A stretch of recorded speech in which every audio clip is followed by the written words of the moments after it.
When non-profit worker Brielle Carter meets wealthy heir Julian Beaumont at a Boston charity gala, neither expects their worlds to collide in ways that will challenge everything they thought they knew about love, family, and power. What starts as an unlikely romance between two people from different worlds becomes a battle against generations of privilege, prejudice, and dark family secrets.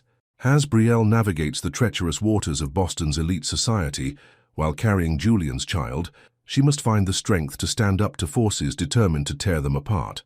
This is a story about choosing love over legacy, truth over tradition, and building a real family from the ashes of a broken one. Before we start this story, comment below from where you are watching us.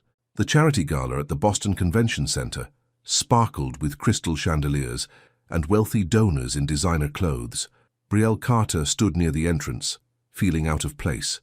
At 28, she wasn't supposed to be here tonight, but her friend Lisa had gotten sick at the last minute. "You have to go," Lisa had insisted over the phone earlier.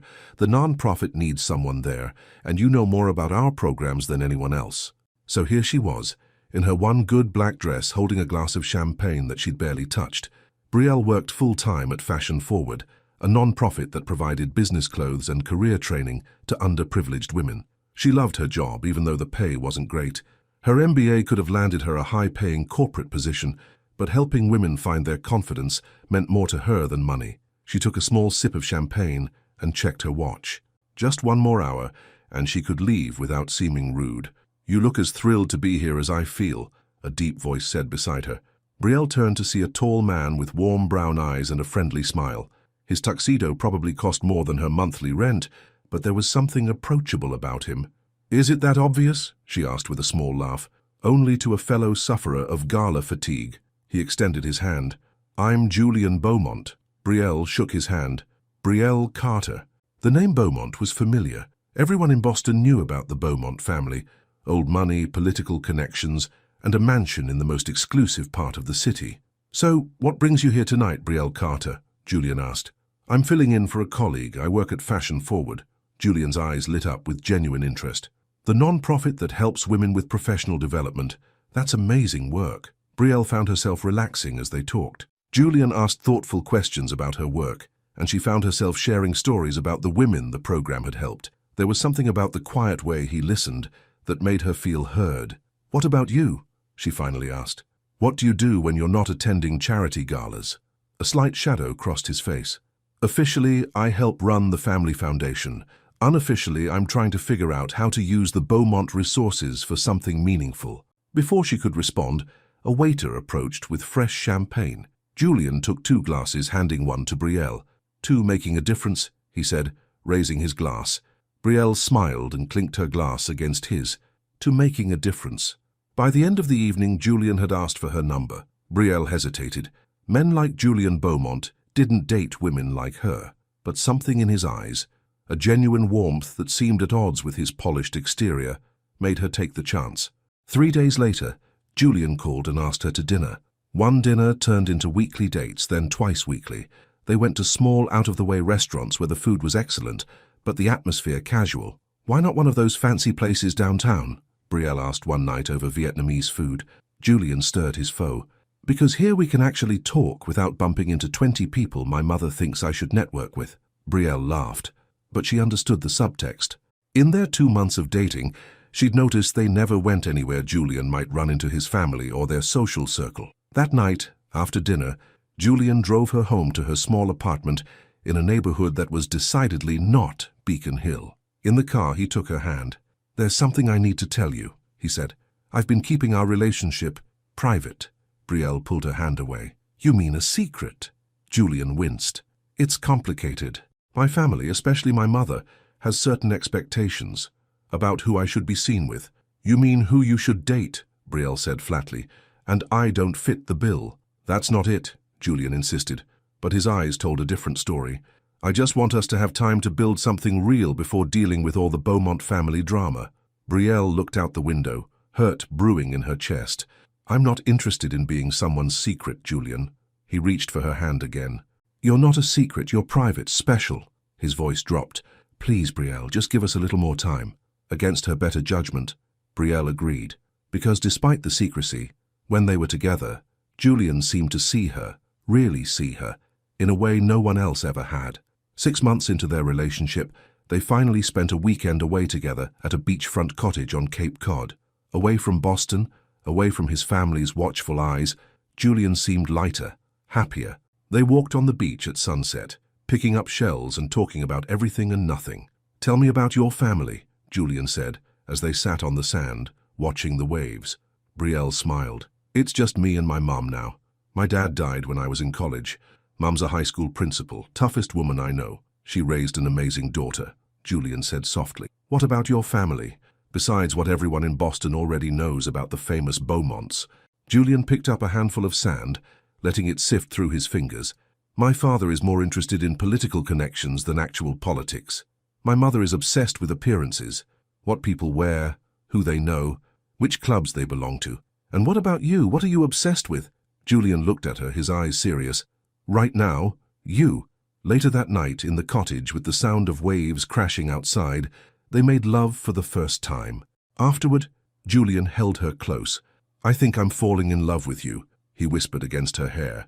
Brielle felt a surge of happiness, followed quickly by worry. If he really loved her, why were they still hiding? 2 months later, Brielle sat on the edge of her bathtub, staring at the pregnancy test in her hand. 2 pink lines, clear as day. She was pregnant. Panic and joy battled inside her. She and Julian had been careful, but apparently not careful enough. How would he react? They'd never talked about children or a future together, and they were still dating in secret, away from his family's judgmental eyes. That night, when Julian came over with takeout Chinese food, Brielle couldn't eat. Her stomach was in knots. "What's wrong?" Julian asked, noticing her pushing food around her plate. Brielle took a deep breath. "I'm pregnant." Julian's fork clattered to the table. For a long, terrible moment, he just stared at her. Then slowly a smile spread across his face.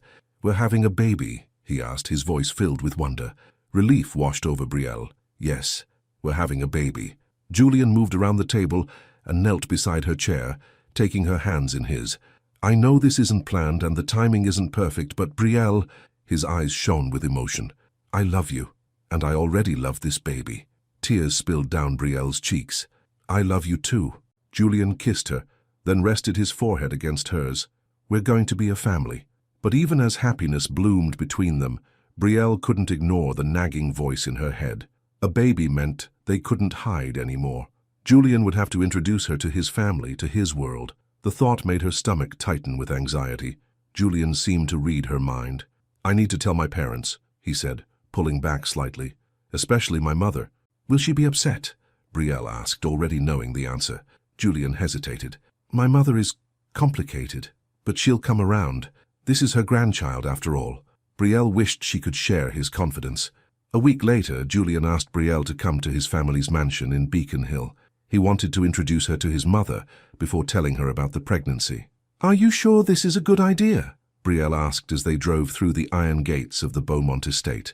The house was enormous, with manicured gardens and a circular driveway. "It's time," Julian said firmly.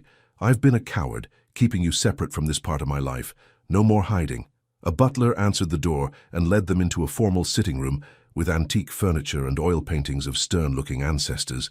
Brielle felt underdressed in her simple ivory dress, despite Julian's assurances that she looked beautiful. "Mother will be down shortly," the butler informed them before disappearing. Julian squeezed Brielle's hand. "It'll be fine," he whispered, but his tight smile betrayed his nervousness. 5 minutes later, Celeste Beaumont swept into the room. At 58, she was still strikingly beautiful, with perfectly coiffed silver hair and the posture of a queen.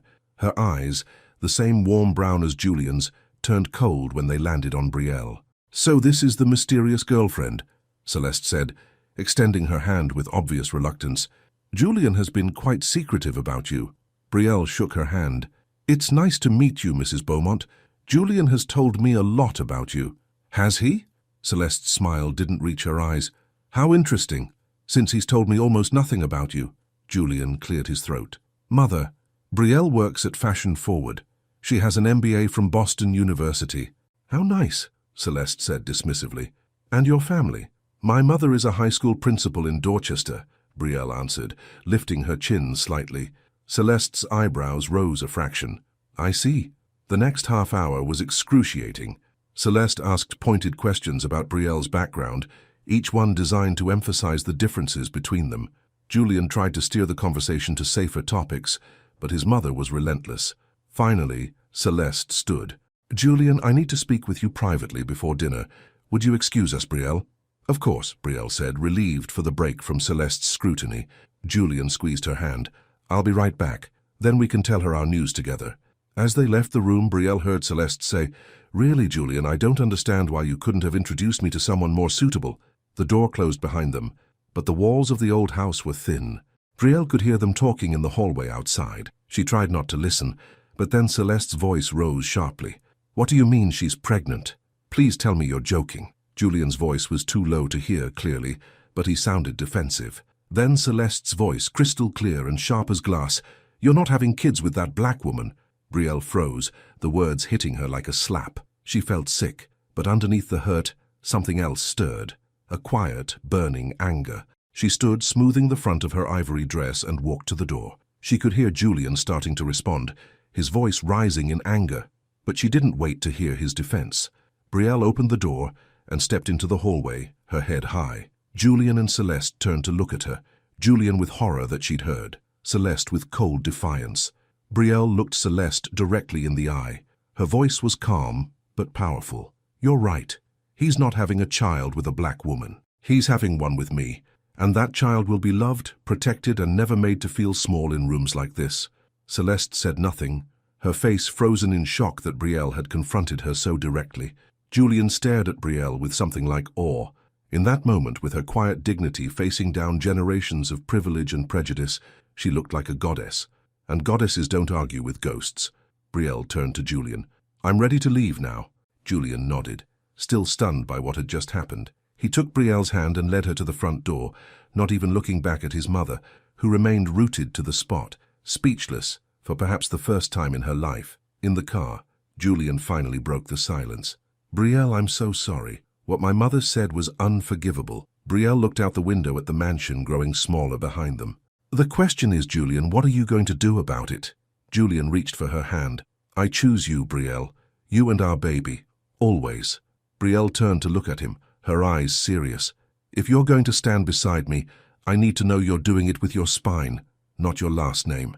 As they drove away from the Beaumont mansion, Brielle placed a protective hand over her stomach. The road ahead wouldn't be easy, but she was ready to fight for her family, even if that meant facing down the mighty Bowmonts. 2 weeks after the disastrous dinner at the Beaumont mansion, Brielle sat at her desk at Fashion Forward, trying to focus on grant applications, but her mind kept drifting back to Celeste's cold voice saying those awful words. Her phone buzzed with a text from Julian. "Miss you. Dinner tonight?" Brielle sighed. Things had been strained between them since that night. Julian was trying, calling every day, bringing her flowers, talking about their future, but something had changed. The fantasy was over. Now they had to deal with reality. "Sure," she texted back. "My place at 7. That evening, Julian arrived with takeout from her favorite Thai restaurant. As they set out the food, Brielle noticed the dark circles under his eyes. "You look tired," she said. Julian ran a hand through his hair. "I've been meeting with the family lawyers, setting up a trust for the baby." And as he hesitated, "Looking into my options with the family business." "What do you mean, options?" Julian sat down at the table.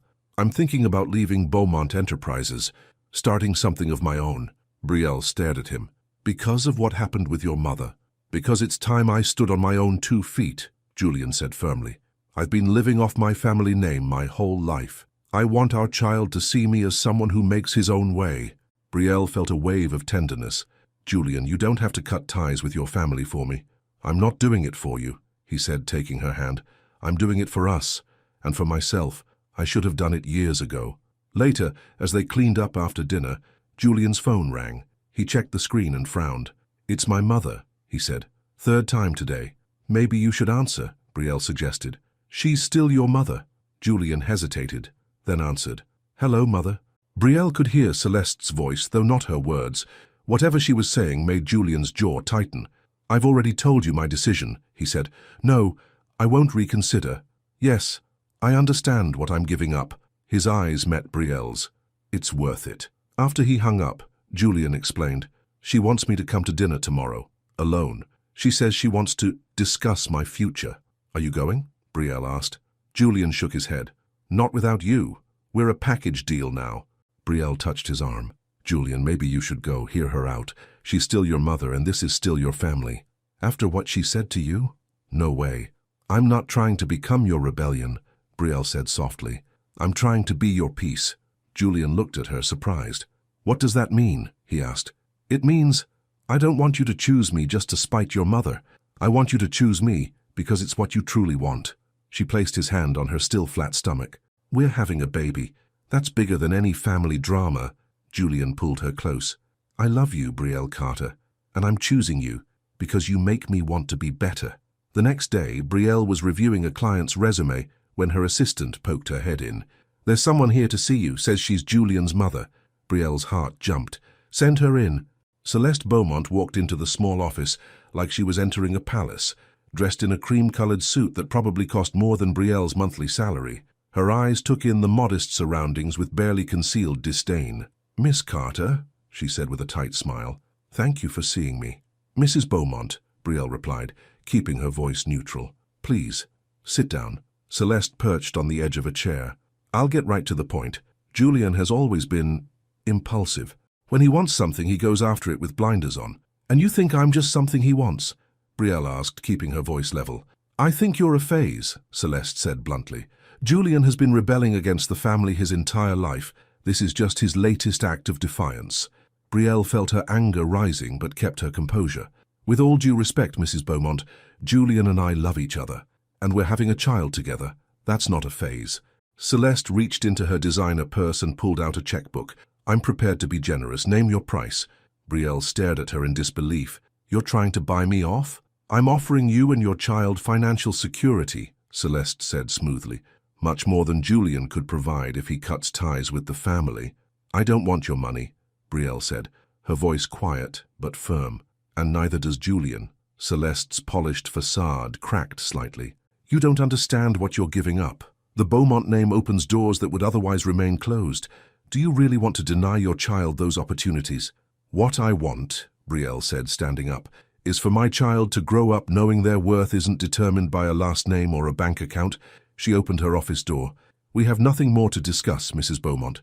Celeste stood, her eyes cold. You'll regret this decision, Miss Carter. Julian isn't prepared for a life without privilege. He'll resent you eventually. After Celeste left, Brielle sank back into her chair, her hands shaking. She hadn't told Julian about the morning sickness that had started last week, or about the strange food cravings. She hadn't shared her fears about becoming a mother, about raising a child in a world that could be so cruel. And now Celeste's words added a new worry. What if Julian did resent her eventually? That weekend, Julian surprised Brielle with a picnic in the Boston Public Garden. As they sat under a willow tree, watching ducks paddle across the pond, Julian seemed distracted. What's on your mind? Brielle asked. Julian took a deep breath. I had coffee with my father yesterday. How did that go? Better than expected. He's not happy about my decision to leave the company, but he's more flexible than Mother. Julian hesitated. He wants to meet you. Brielle raised her eyebrows. Really? He said anyone who could stand up to Celeste the way you did deserves his respect. Julian smiled. His words, not mine. Brielle laughed, then grew serious. Your mother came to see me at work yesterday. Julian's smile vanished. What? Why didn't you tell me? I'm telling you now, Brielle said. She offered me money to leave you. Julian's face darkened with anger. That's unbelievable, even for her. Is it? Brielle asked. Julian, I need to know. Has she done this before? Tried to drive away people who didn't fit into her perfect vision of the Beaumont family? Something flickered in Julian's eyes. Once, when I was in college, I dated a girl from a middle-class family. Nothing serious, but Mother made it clear she didn't approve. He frowned. The relationship ended suddenly. She transferred to another school. I always wondered if Mother had something to do with it. Brielle nodded slowly. Your mother said something that's been bothering me. She said you've been rebelling against your family your entire life. Is that true? Am I just another way for you to rebel? Julian took her hands. No. God, no. Brielle, meeting you was the first time in my life that I felt like I could be myself. Not a Beaumont, not an heir to a fortune. Just Julian. He squeezed her hands. You're not my rebellion. You're my reality check. Brielle smiled, relieved. Good answer. As they packed up their picnic, Julian's phone rang. He checked it and frowned. "Unknown number," he said, then answered, "Hello?" Brielle watched as Julian's expression changed from confusion to shock. "Who is this?" he demanded. "How did you get this number?" After listening for another minute, he hung up, his face pale. "What's wrong?" Brielle asked, alarmed. "That was strange," Julian said slowly. "A woman. She wouldn't give her name, but she said she knew my mother. Said she had information about the Beaumont family that I should know." "What kind of information?" "She wouldn't say exactly, just that it involved my mother and secrets she's been keeping." Julian ran a hand through his hair. "She wants to meet. Are you going to?" Julian hesitated. "I don't know. It could be nothing. Just someone trying to cause trouble." But his eyes said he didn't believe that, and neither did Brielle. The next day Julian was meeting with his father, so Brielle decided to have lunch with her mother, Grace Carter. They met at a small cafe near the high school where Grace worked as principal. At 55, Grace was still striking, with the same deep brown eyes as Brielle and a crown of silver-streaked dark hair. She hugged Brielle tightly before they sat down. "So," Grace said, after they ordered, "how are you feeling? Any more morning sickness?" "It's getting better," Brielle said. "But that's not what I wanted to talk about." She told her mother about Celeste's visit and the mysterious phone call. Grace listened carefully, her principal's face giving nothing away. When Brielle finished, she sighed. "Baby girl, you're walking into a snake pit with this family." "I know, Mom, but I love Julian." "And he loves you," Grace acknowledged. "But love isn't always enough when you're dealing with people like Celeste Beaumont." "You know her?" Brielle asked, surprised. "Not personally, but I know the type. Old money, obsessed with appearances." Grace leaned forward. "People like that will do anything to protect what they have." "What should I do about this mystery woman who called?" Grace considered. "If I were you, I'd want to know what she has to say, but be careful. It could be a trap." After lunch, as they walked to their cars, Grace hugged Brielle again. "Whatever happens with the Bowmonts, remember who you are," she said fiercely. "You're Grace Carter's daughter. You don't bow to anyone." Brielle smiled. "I know, Mom. And bring Julian to dinner on Sunday," Grace added. "I want to get to know the father of my grandchild." That night, as Brielle was getting ready for bed, her phone rang. Unknown number. She answered cautiously. "Hello? Is this Brielle Carter?" a woman's voice asked. "Yes. Who's this?" "My name doesn't matter," the woman said. Her voice was cultured, with the faintest southern accent. "What matters is that I know what Celeste Beaumont is capable of." Brielle sat down on her bed. "What do you mean?" "I was once in your position," the woman said. "In love with a Beaumont man, pregnant with his child." Brielle's heart raced. "When?" 30 years ago. I was young, naive. I thought love conquered all." The woman's laugh was bitter. "Celeste made sure I disappeared." "How?" Brielle whispered. "Money, threats, whatever it took. The Beaumonts protect their own, or rather they protect their image." "Why are you telling me this now?" Brielle asked. "Because history is repeating itself, and because my child, my son, deserves to know the truth about his family." Brielle felt a chill. "Your son? Julian has a half-brother," the woman said, "and Celeste has spent 3 decades making sure no one finds out." After the call ended, Brielle sat in stunned silence. If this woman was telling the truth, Julian's father had another son, a son Celeste had paid to keep secret. Should she tell Julian? What if it was all a lie? Or worse, what if it was true? Before she could decide, her doorbell rang. It was nearly midnight. Cautiously, she looked through the peephole. Julian stood there, his face strained. She opened the door. "Julian, what's wrong?" "I just got another call from that woman," he said, pacing into her apartment. She said my father had an affair 30 years ago, that I have a half-brother somewhere." Brielle took a deep breath. "She called me too." Julian stopped pacing. "What? When?" "Just now.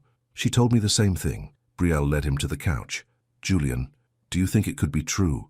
Julian ran his hands through his hair. "I don't know. My father isn't exactly a saint, but to hide a child, and my mother, would she really go that far?" The question hung in the air between them. They both knew the answer. Yes, Celeste Beaumont would absolutely go that far. "What are you going to do?" Brielle asked. Julian's jaw set in a determined line. "I'm going to find out the truth. If I have a brother out there, I want to know him." He took Brielle's hand. "Will you help me?" Brielle nodded, thinking of the baby growing inside her. "Of course I will." Julian pulled her close. "Whatever we find out, we face it together. No more secrets." As Brielle rested her head on Julian's shoulder, She wondered what other secrets the Beaumont family was hiding, and whether discovering them would bring Julian peace or tear apart the life they were trying to build together. The next morning, Julian arrived at Brielle's apartment early, with coffee and a determined look in his eye. "I've been thinking about what to do next," he said, sitting at her kitchen table. "The woman wouldn't give her name, but she mentioned living in South Carolina when she met my father." "That's something," Brielle said. "Your father must have spent time there." Julian nodded. "He went to law school at Duke, spent summers working at a firm in Charleston." He took a sip of coffee. "I'm going to start by checking old photos, maybe college yearbooks, see if I can identify any women he might have been close to." "I have another idea," Brielle said. "The woman said Celeste paid her to disappear. There must be a paper trail somewhere, checks, legal documents, something." "The family financial records," Julian said slowly. "They go back decades. Mother would never let me see them, but my father might." Brielle squeezed his hand. "Are you sure you want to do this? It could change everything." Julian looked at her, his eyes serious. "I'm sure. I'm tired of living in a house built on lies." Later that day, Julian met with his father for lunch at an exclusive club in downtown Boston. Richard Beaumont, at 62, was still handsome, with Julian's same warm brown eyes and an easy charm that had helped him climb the political ladder. "You're looking well, son," Richard said after they ordered. "Despite your mother's dramatic claims that you're throwing your life away." Julian managed to smile. "I'm happy, Dad, really happy." "Because of this woman, Brielle?" "She's part of it," Julian admitted, "but it's more than that. I'm finally making choices for myself, not for the family name." Richard studied his son. "You know, I envy you that courage. I never had it." Julian looked at his father in surprise. "What do you mean?" Richard sighed. "I married your mother because it was expected, joined the family business because it was expected, ran for office because it was expected." He took a sip of his scotch. "Don't get me wrong, I love you and your mother, but sometimes I wonder what my life would have been if I'd had your backbone." Julian saw an opening. "Dad, I need to ask you something important." "Sounds serious," Richard said, raising an eyebrow. "When you were in law school, did you have a relationship with a woman in South Carolina?" Richard's face went completely blank, the politician's mask sliding into place. "Why do you ask?" "Because I received a call from a woman who claims to be connected to our family. She says—" Julian took a deep breath. "She says I have a half-brother." Richard set down his glass with a shaking hand. "Where did you get this information?" "Then it's true?" Julian pressed. Richard looked around the restaurant, then leaned forward, his voice barely above a whisper. "Not here, Julian.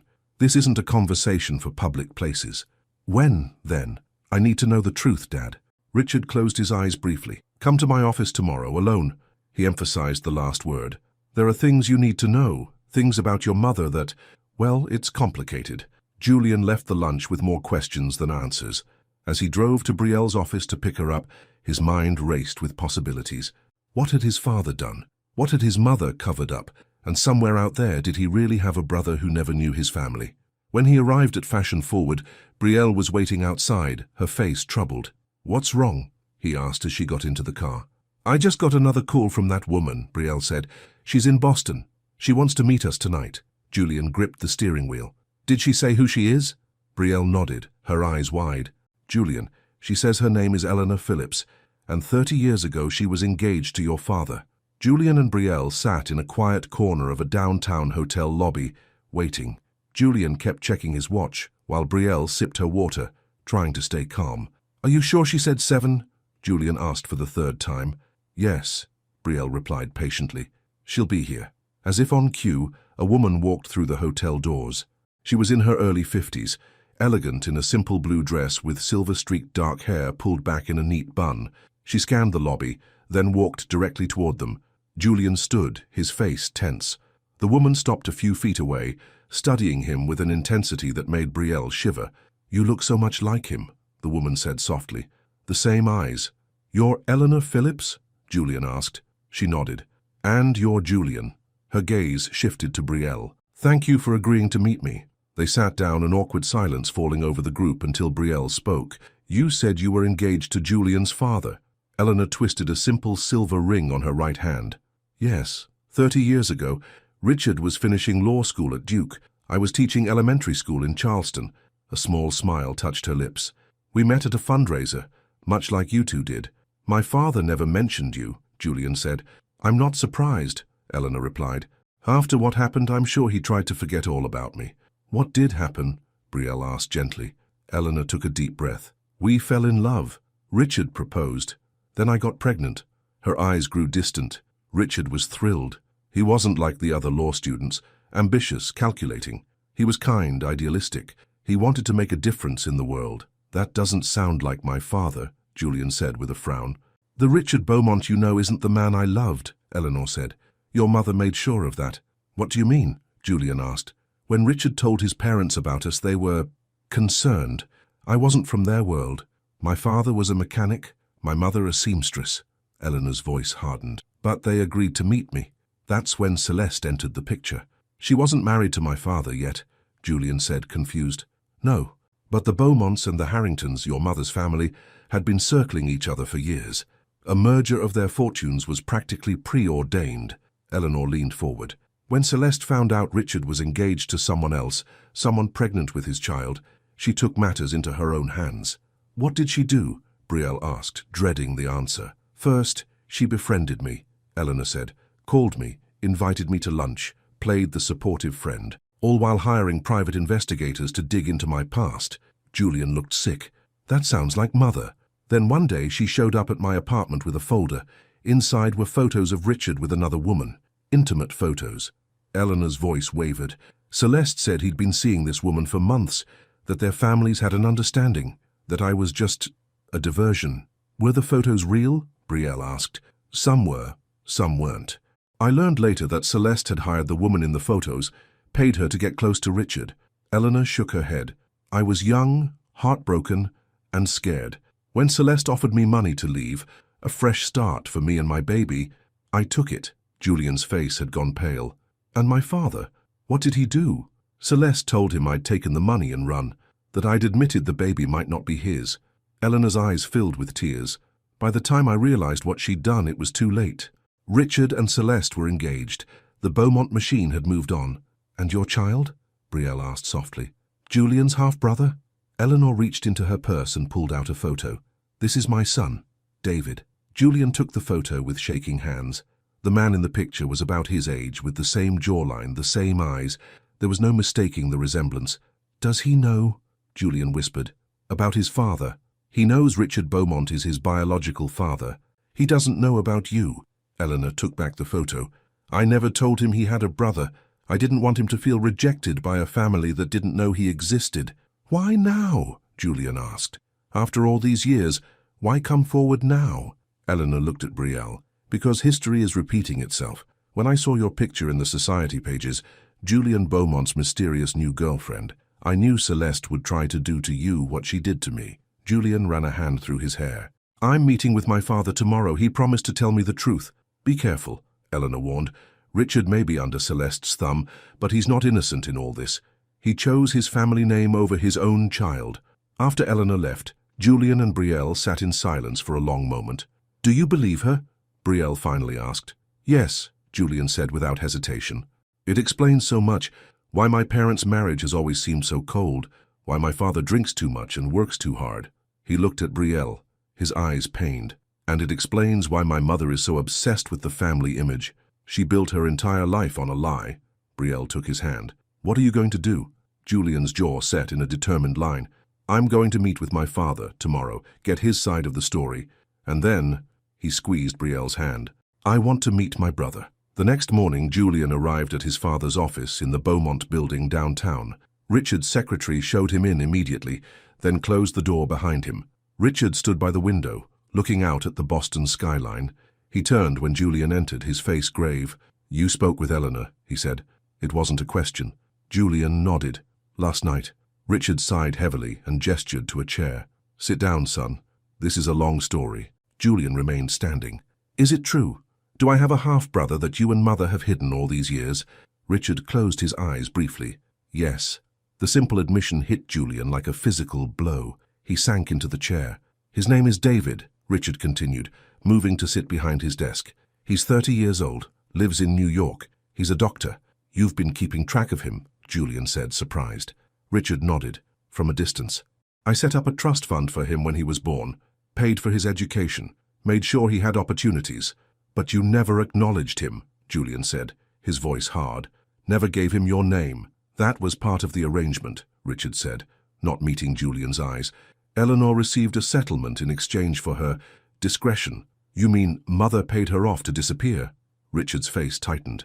It was complicated, Julian. I was young, ambitious. The Beaumont name opened doors.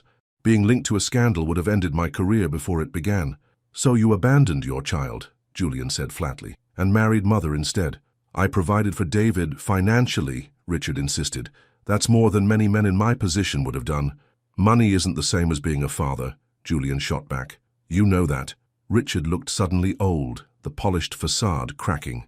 Yes, I know that now. He pulled open a drawer and took out a thick folder. Here. Everything about David. Medical records, school reports, photographs, I've kept it all. Julian stared at the folder, anger and grief warring inside him. Does Mother know you've been following his life? No, Richard said quickly. Celeste thinks the matter was settled 30 years ago. She doesn't know I've stayed in contact with Eleanor's lawyer. Why are you telling me this now? Julian asked. Why not take this secret to your grave like you clearly planned to? Richard looked Julian directly in the eyes for the first time. Because I don't want you to make the same mistake I did. I chose privilege over principle, and I've regretted it every day since. He leaned forward. Don't let Celeste do to you and Brielle what she did to me and Eleanor. Julian picked up the folder. I want to meet him. David. Richard nodded slowly. I thought you might. Helena has agreed to arrange it if David is willing. He hesitated. Julian, there's something else you should know about your mother.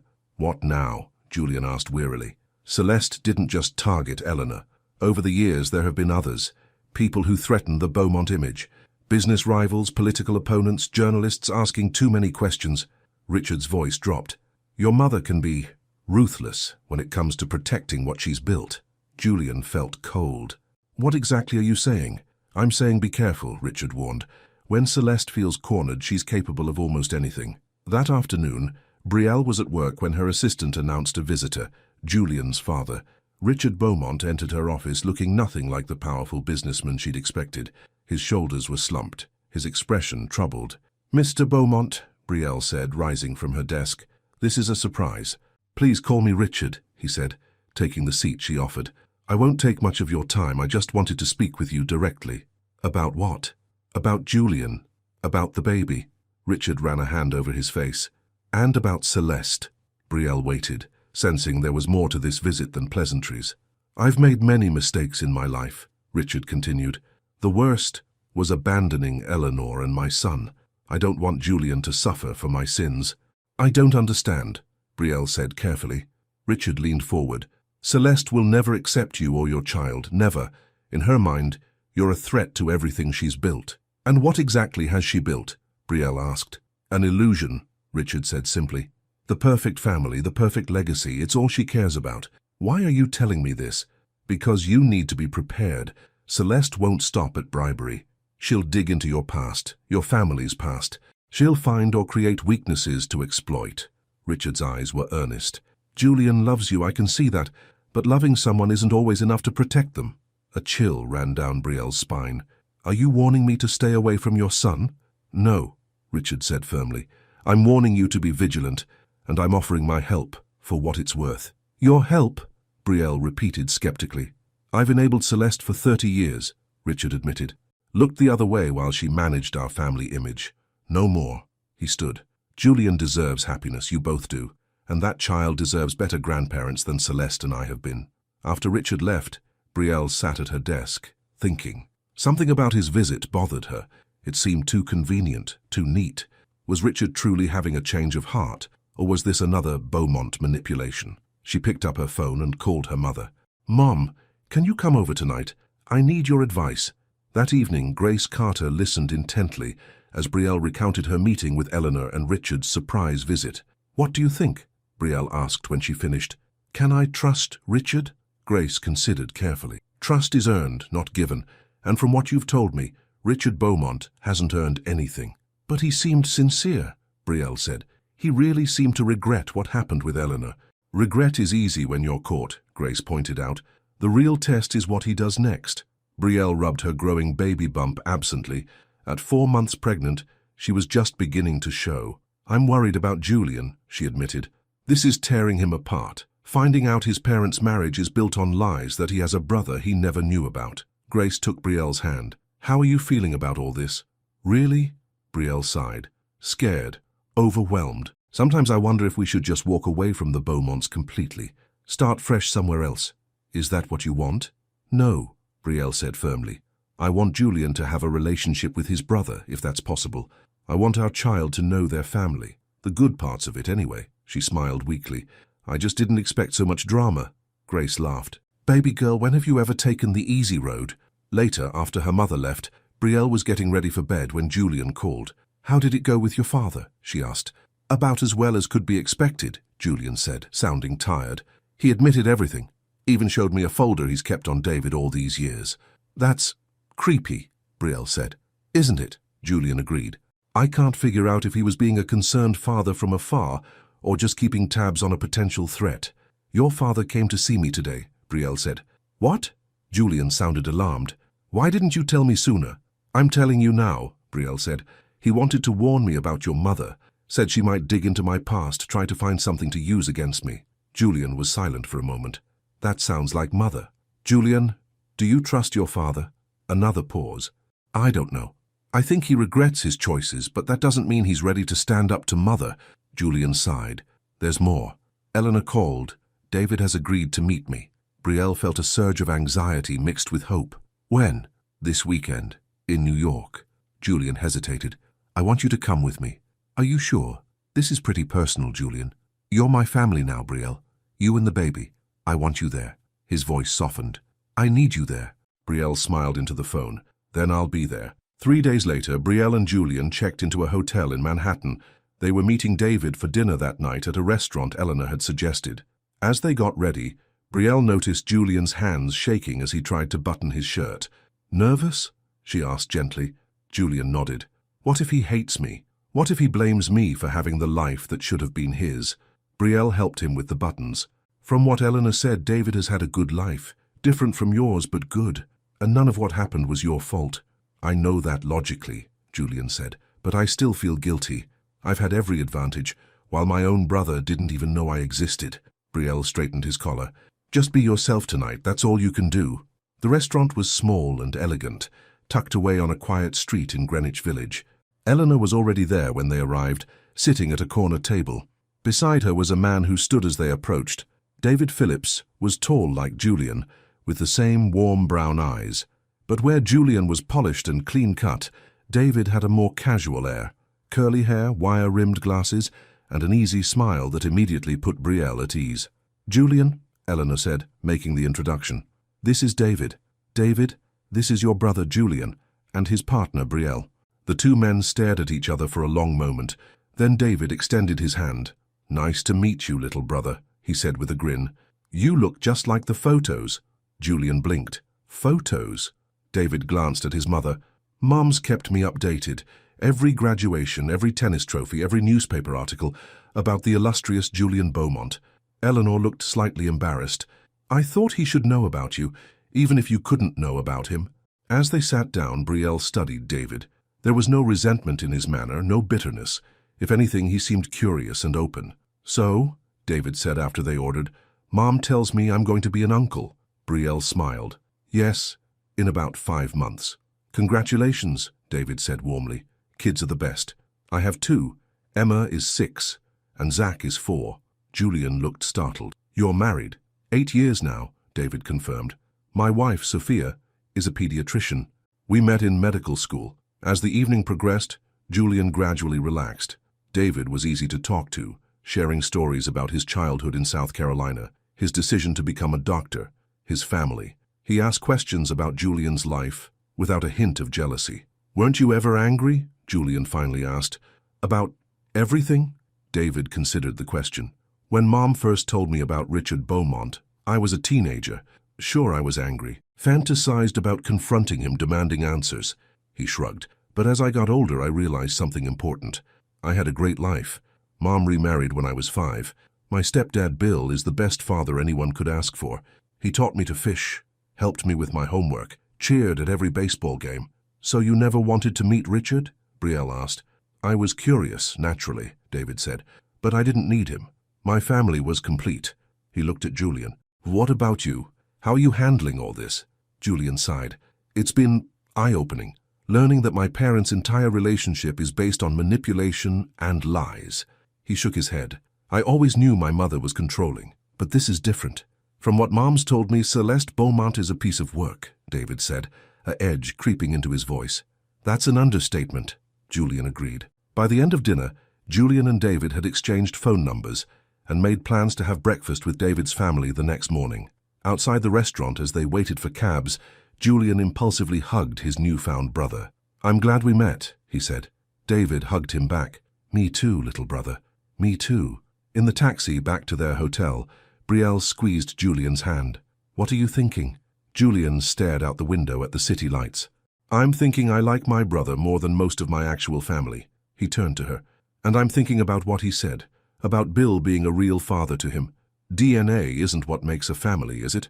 No, Brielle agreed. Love is what makes a family. Julian placed a hand on her stomach. Our child is going to have that. No matter what happens with my parents, our baby will have love. Breakfast with David's family the next morning was chaotic and wonderful. Sophia was warm and welcoming, and the children were curious about their new Uncle Julian and Aunt Brielle. Are you really having a baby? Emma asked Brielle, staring at her stomach with fascination. Yes, I am, Brielle said, smiling. Can I feel it? Emma asked. Emma, Sophia began. That's not... It's okay, Brielle assured her, taking Emma's small hand and placing it on her bump. The baby's still pretty small, so you might not feel anything yet. Emma's face scrunched in concentration. After a moment, her eyes widened. I felt it move, Brielle laughed. That's your little cousin saying hello. Across the table, Julian watched with a soft expression. David leaned over to him. Scary, isn't it? He said quietly. Becoming a parent. Julian nodded. Terrifying. Worth it, though, David assured him. There's nothing like it. After breakfast, as they walked through a nearby park, David pulled Julian aside while Brielle helped Sophia with the children at the playground. There's something you should know, David said, his expression serious for the first time. After you called Mom about meeting, she got a visit from a private investigator. Julian frowned. What kind of investigator? The kind that asks a lot of questions about old settlements and confidentiality agreements. David's eyes narrowed. The kind hired by people like your mother. Julian felt sick. Celeste knows. Seems that way, David confirmed. Mom's lawyer got a call yesterday. Someone's requesting copies of the original settlement documents. I'll handle it, Julian promised. Celeste won't bother your mother again. David studied him. You know, for years I imagined Richard Beaumont as this villain who abandoned us. But lately, I've been thinking maybe he was a victim too. A different kind of victim, but still. That doesn't excuse what he did, Julian said. No, it doesn't, David agreed, but it explains it. He clapped Julian on the shoulder. Just don't make the same mistakes, okay? Stand up for what matters. As they rejoined the group, Julian watched Brielle laughing with David's children. She looked up, caught his eye and smiled, that special smile that had first captivated him at the charity gala. In that moment, Julian knew exactly what mattered, and he was ready to fight for it.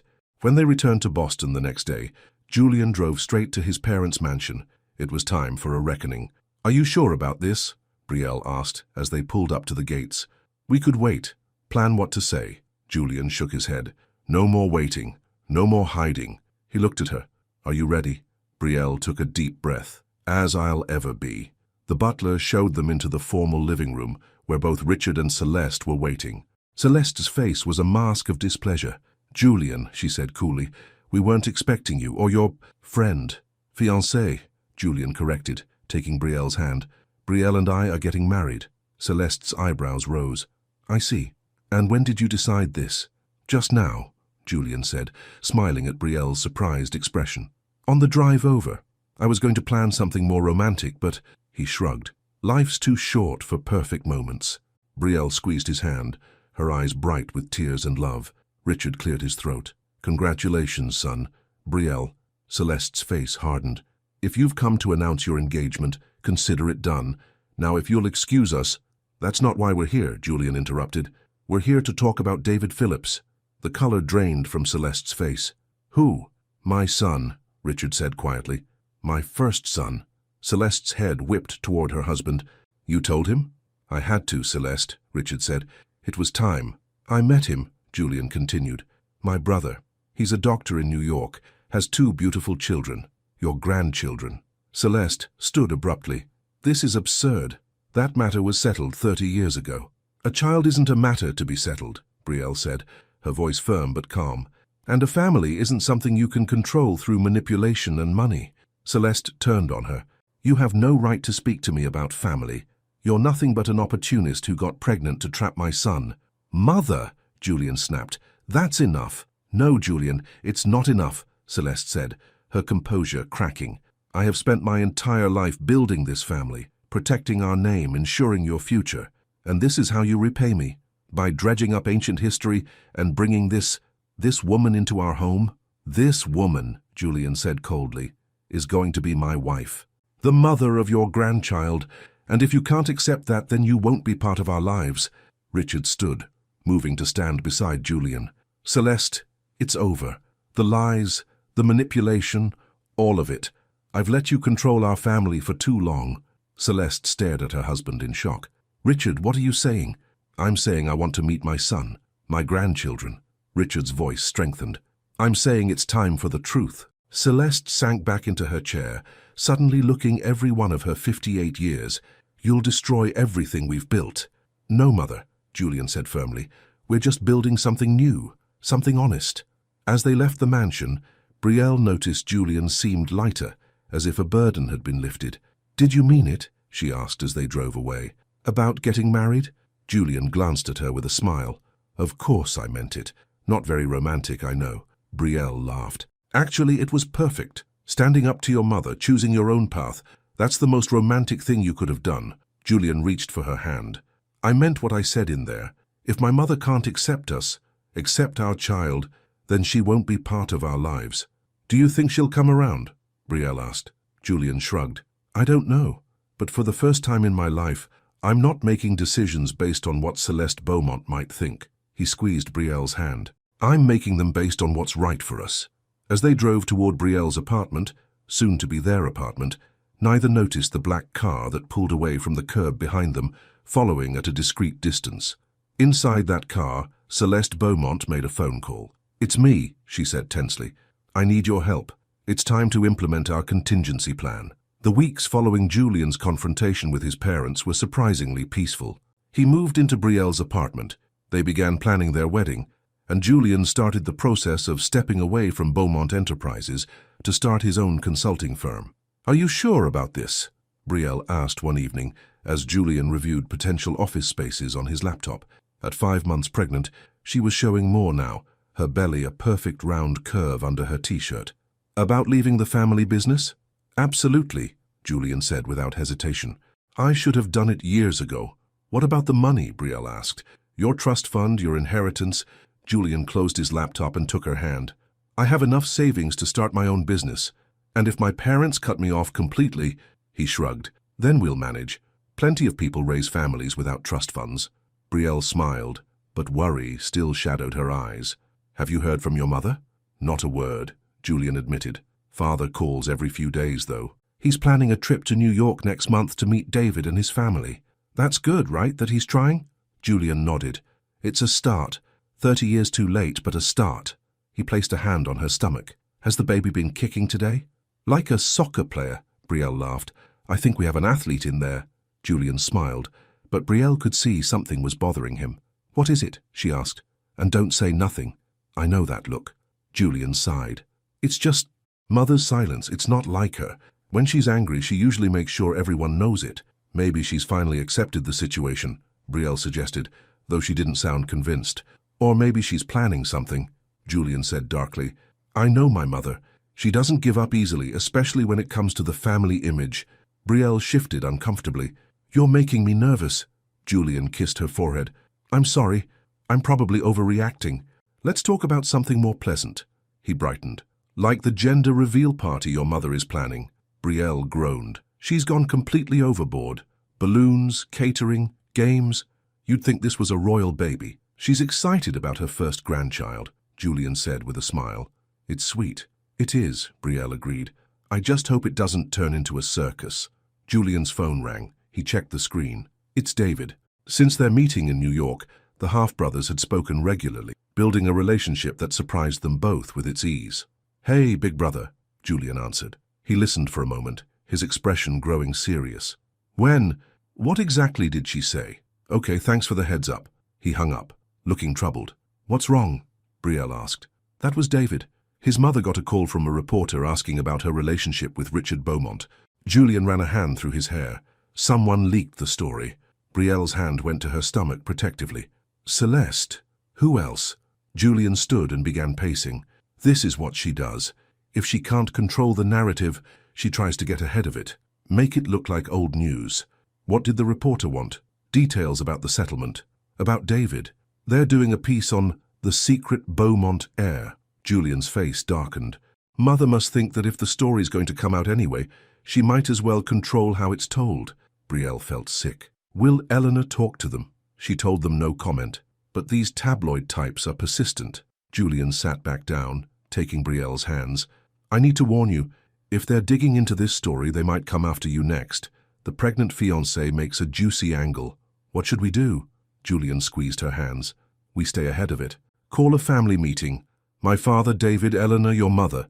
Let's figure out how to handle this together." The next day, everyone gathered at Brielle's apartment. Richard sat uncomfortably on the couch, looking out of place in his expensive suit. Eleanor maintained a cool distance from him, while David was friendly but reserved. Grace Carter, Brielle's mother, watched the dynamics with sharp eyes. "Thank you all for coming," Julian began. "As most of you know, a reporter has contacted Eleanor about our family situation. We think my mother may be behind it." Richard winced. "That wouldn't surprise me. Celeste always believed the best defense is a good offense. The question is, what do we do now?" Brielle said. "We can't stop the story from coming out." "Maybe we shouldn't try," David suggested. Everyone looked at him in surprise. "I'm serious. These kinds of secrets, they fester. Maybe it's better to just get everything out in the open." "David's right," Eleanor said. "I've been keeping this secret for 30 years. I'm tired of it." Richard cleared his throat. "I understand how you all feel, but a public scandal could have serious repercussions. The Beaumont Foundation funds important charitable work. The family businesses employ hundreds of people." "Oh, spare us the Beaumont legacy speech," Grace Carter said, speaking up for the first time. "This isn't about your family name. It's about your children, all of them."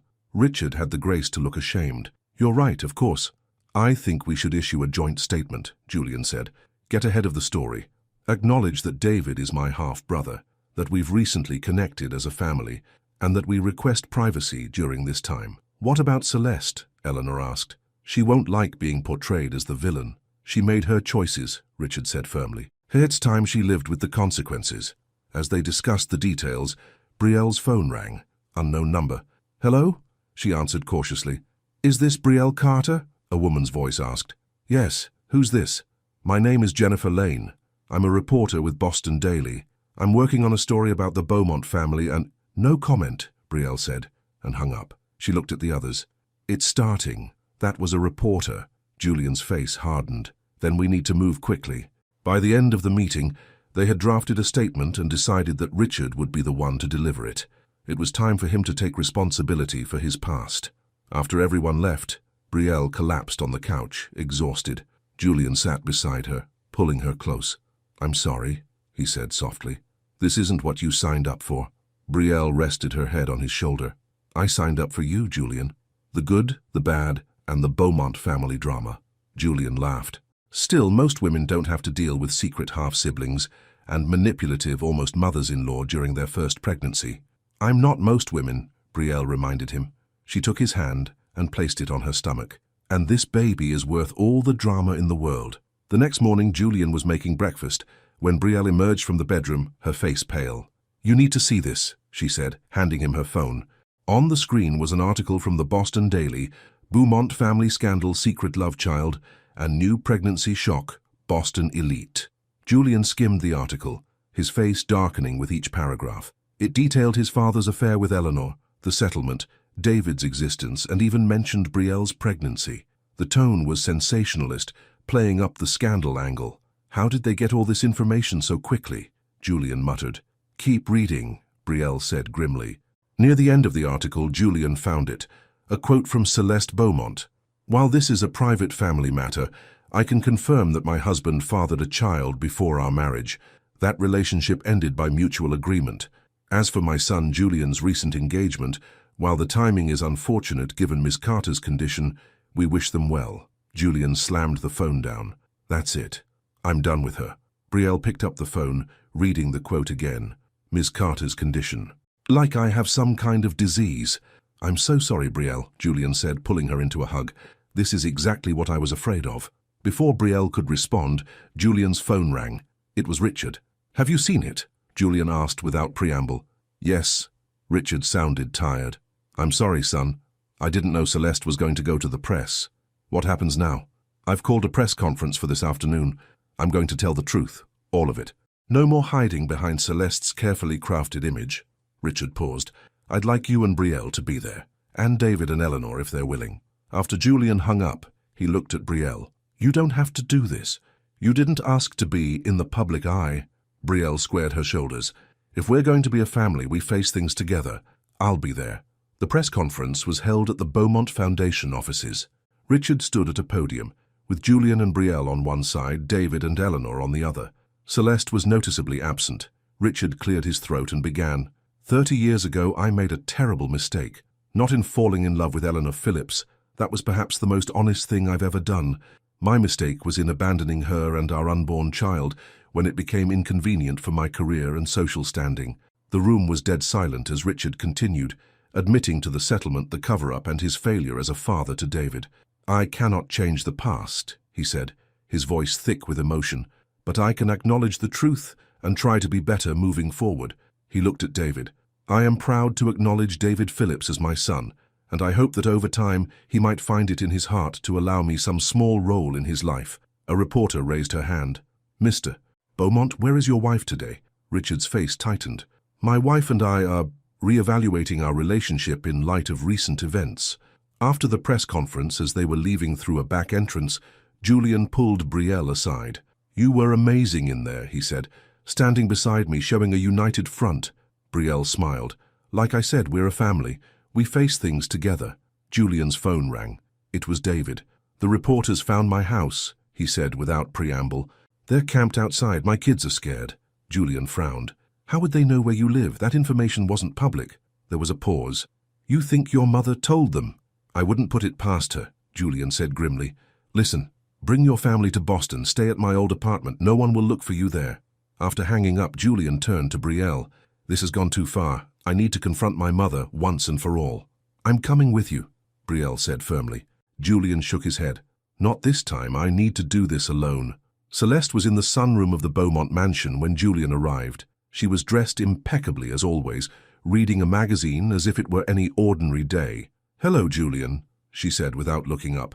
"I was wondering when you'd stop by." "How could you?" Julian demanded, his voice shaking with anger. "Giving reporters David's address? His children are terrified." Now Celeste looked up, her expression cold. "I have no idea what you're talking about. Don't lie to me, Mother, not anymore." Julian paced the room. "Was destroying this family really worth protecting your precious image?" "I built this family," Celeste said, her voice rising. "Everything the Beaumonts are today is because of me. Your father was nothing when I met him, a law student with a pregnant girlfriend and no future. I saw his potential. I created the Richard Beaumont that Boston society respects." "By forcing him to abandon his own child?" Julian asked incredulously. "By protecting him from his own worst impulses," Celeste corrected. "And now you're making the same mistakes he did, throwing away your future for a woman who doesn't belong in our world." Julian laughed bitterly. "Our world? The world of lies and manipulation? The world where appearances matter more than actual human beings?" He shook his head. "I don't want any part of that world, Mother." "You say that now," Celeste said, standing. "But what happens when the novelty wears off? When you're living in a small apartment with a crying baby, working some meaningless job because you turned your back on your inheritance? Will Brielle still seem worth it then?" Julian stared at his mother, suddenly seeing her clearly for the first time. Behind the polished exterior and iron control was a deeply unhappy woman who had sacrificed everything, including her own humanity, for status and power. "You know," he said quietly, "I feel sorry for you, Mother. You've spent your whole life building something that isn't real, and now you're all alone in this big empty house with nothing but your precious Beaumont name for company." Celeste's face flushed. Get out. You're no son of mine. Goodbye, Mother, Julian said, turning to leave. At the door, he paused. I'm marrying Brielle next month. You're welcome to attend if you can bring yourself to be civil. Either way, this baby will be a Bowmont, the kind of Bowmont who values love over appearances. 2 weeks later, Grace Carter's backyard had been transformed for Brielle and Julian's gender reveal party. Blue and pink balloons bobbed in the gentle breeze, and tables laden with food surrounded a large cake decorated with question marks. Julian stood with David, watching Brielle laugh with her mother and friends. She looks happy, David observed. Pregnancy suits her. Julian smiled. She's amazing. Through all this drama, she's been my rock. Any word from Celeste? David asked. Julian shook his head. Not since our confrontation. Father's moved out of the mansion, though. Says he needs time to reflect. Better late than never, I guess, David said with a wry smile. Speaking of father, here he comes. Richard approached them, looking more casual than Julian could ever remember seeing him, in slacks and a button-down shirt without a tie. Julian, David, he greeted them. Thank you for including me today. Of course, Julian said. Your family. The simple statement seemed to hit Richard hard. He blinked rapidly before clearing his throat. Yes, well, I brought something for both of you. He handed each of them a thick envelope. The paperwork for your trusts. I've had them restructured. Equal shares for both of you, independent of Celeste's control. David tried to hand his back. I don't need your money. I know you don't, Richard said. But it's not about need. It's about what's right. What should have been yours all along. Julian opened his envelope and scanned the document inside. His eyes widened. Father, this is substantial. The Bowmont fortune has always been intended to pass to the next generation, Richard said simply. You are both my sons. It's time I acknowledged that in every way. Before either could respond, Grace Carter called for everyone's attention. It's time for the big reveal, everyone. Brielle and Julian, come up here. As Julian joined Brielle by the cake, he whispered in her ear, ready to find out if we're having a son or daughter? Brielle smiled, her hand on her belly. I already love this baby boy or girl. Grace handed them a knife. Cut the cake together, you two. As they sliced into the cake, everyone leaned forward in anticipation. The inside was revealed. Pink. It's a girl, Brielle exclaimed, tears of joy filling her eyes. Julian hugged her tightly, his own eyes suspiciously bright. A daughter. We're having a daughter. The crowd cheered and congratulated them. Even Eleanor and Richard shared a civil smile across the yard. For a moment, everything seemed perfect. Then a courier arrived at the gate. Delivery for Julian Bowmont, he called. Julian frowned, making his way over. That's me. The courier handed him a sealed envelope. Signature required, sir. After signing, Julian rejoined Brielle, the envelope in his hand. What is it? She asked. I don't know, Julian said, opening it carefully. Inside was a single sheet of paper, a birth certificate. Julian read it, his face draining of color. Julian, what's wrong? Brielle asked, alarmed. Julian looked up at her, pale. I have a sister, and she's been trying to find me. Brielle stared at him in shock. What? Julian showed her the birth certificate. Margaret Bowmont, born 1990 to Celeste and Richard Bowmont, adopted 2 days later by the Stevens family of Chicago. His voice shook. I have a sister I never knew about. As the implications sank in, Brielle placed a protective hand on her stomach. This wasn't just another Bowmont family secret. This was a revelation that struck at the heart of everything Julian thought he knew about his parents. Why would they give up their own child? Julian whispered, still staring at the document. Brielle took a deep breath, her natural compassion rising above her shock. She placed her hand over Julian's, her voice steady and sure. Then let's help her find her way home. Julian looked at his fiancée in wonder. Despite everything the Bowmont family had put her through, here she was, still standing strong, still offering love and acceptance. How do you do that? He asked softly. Do what? Stay so good, after all the ugliness, all the secrets. Brielle smiled, that same smile that had captivated him at the charity gala nearly a year ago. Because that's what family does, Julian. Real family. We make room for more love, not less. Julian pulled her close, one hand resting on their unborn daughter, the birth certificate of his unknown sister still clutched in his other hand. Whatever comes next, he promised, we face it together. Across the yard, David approached them, concern on his face. Everything okay? Julian handed him the birth certificate. Looks like you're not my only secret sibling.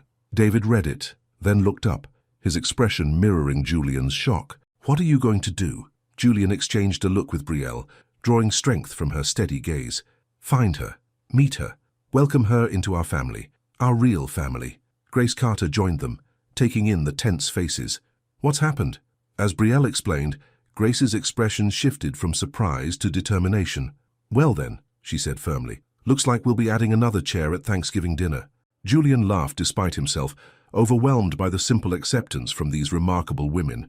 In Brielle and her mother, in David and his family, Julian had found what had been missing his entire life: unconditional love. "I don't know what I did to deserve you," he said to Brielle as the party continued around them, the pink cake being distributed, futures being planned, family being redefined with every passing moment. Brielle smiled, radiant in the afternoon sun. "You saw me, Julian. Really saw me. Not as someone who could help or hurt the Beaumont name, but as me." She touched his face gently. "And I saw you too. Not the golden Beaumont heir, but the man underneath all that polish." As the sun began to set over Grace Carter's backyard, casting a golden glow over the celebration, Julian and Brielle stood surrounded by their chosen family, David and his children, Grace, Eleanor, even Richard, awkwardly but earnestly trying to make amends. And somewhere out there was Margaret, a sister Julian had never known, another piece of the puzzle that was the Beaumont legacy. But for the first time in his life, Julian wasn't afraid of what that legacy might bring, because he had finally learned what Brielle had known all along, that true family isn't defined by a last name or a bank account or a carefully cultivated image. True family is built on love, honesty, and the courage to walk into a room like you belong there, even when the odds are stacked against you, like a goddess. Exactly as Brielle had done that night at the Beaumont mansion, when she'd walked in with her head held high and changed the course of all their lives forever. 3 months later, as Brielle and Julian prepared the nursery for their daughter's arrival, the doorbell rang. Julian answered it to find a young woman standing there, clutching the same birth certificate he'd received at the gender reveal party. "Hi," she said nervously. "My name is Margaret Stevens. I think you might be my brother." Julian felt Brielle's hand slip into his, a silent reminder that whatever came next, they would face it together. "I'm Julian," he said, opening the door wider. "And this is Brielle. Please come in. We've been hoping you'd find us." As Margaret stepped inside, Brielle smiled at the young woman who looked so much like Julian around the eyes. "Welcome home," she said simply. And in that moment, another piece of the broken Beaumont legacy began to heal, not through money or power or social standing, but through the simple act of opening a door and inviting someone in, just as Brielle had taught him.